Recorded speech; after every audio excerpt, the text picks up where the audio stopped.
Hi friends, I'll just quickly take you through some of my experiences in the next 5 to 7 minutes on the topic.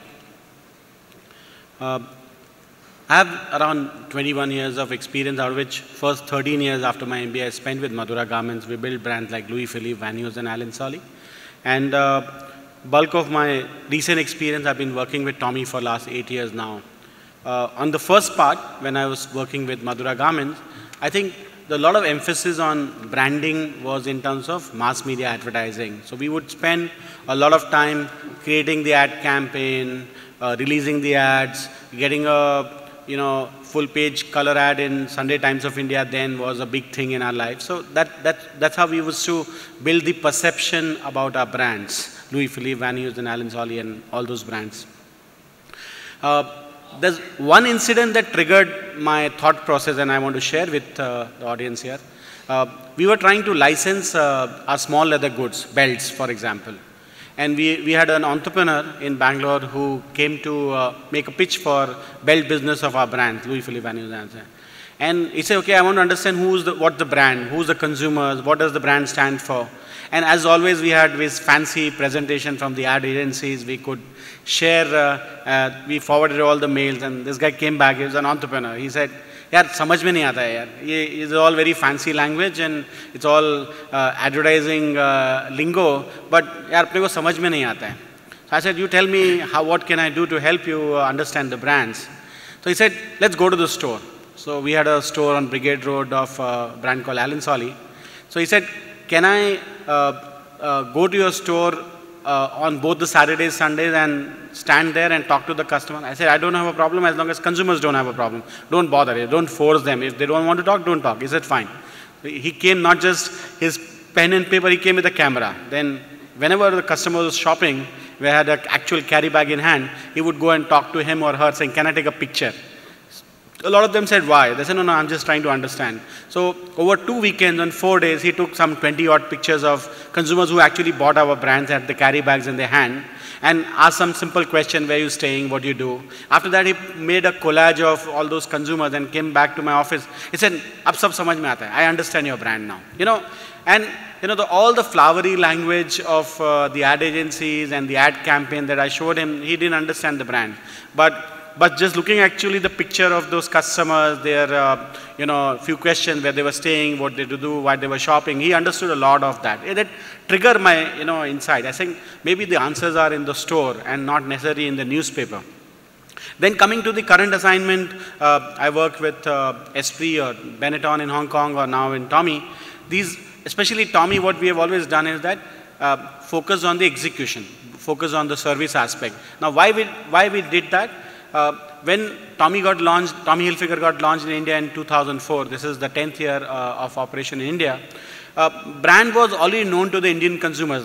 Our target audience is very affluent Indian consumers, and the affluent Indian consumers knew about Tommy Hilfiger through their international travel. They knew what the brand stood for and colors and the American lifestyle, etc. This was even before the brand was launched in India. So when we did the research, there's very high awareness about the brand and everybody knew what Tommy stood for and where it came for, the logo, etc.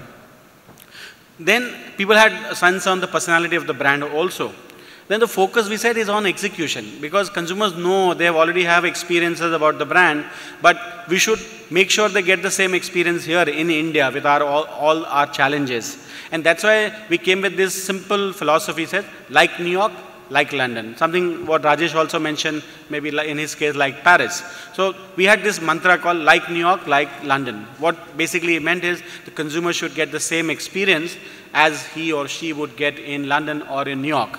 And you and I will always hear with our friends, oh, I went to that store on Oxford Street and what I saw there is not available in your store here, or that brand, I saw that there, but in India that's not available. So that perception, even in 2014, a lot of our consumers talk about a lot of the brands that they believe that the experiences abroad are better than experiences here. So they will always say, wo yahan nahi milta hai, or we don't get that here. And this is what we're trying to break, that our experiences, the offer that we give it to the consumer should be like London and like New York. So basically, we don't spend on advertising. A lot of international brands don't spend on advertising. Zara doesn't do much advertising. Tommy Hilfiger in India, we don't do much advertising. The whole storytelling is in the store, in the experience, in the execution. So what you go to a Tommy store, we just renovated our Select City Walk store, you go there, you will know from the window, oh, there is a story called West Coasting. It's about the West Coast beaches in America. The window will tell you the story. Then when you go inside, the visual merchandising will tell you the story. When you look at the product quality, the colors, they will tell you the story.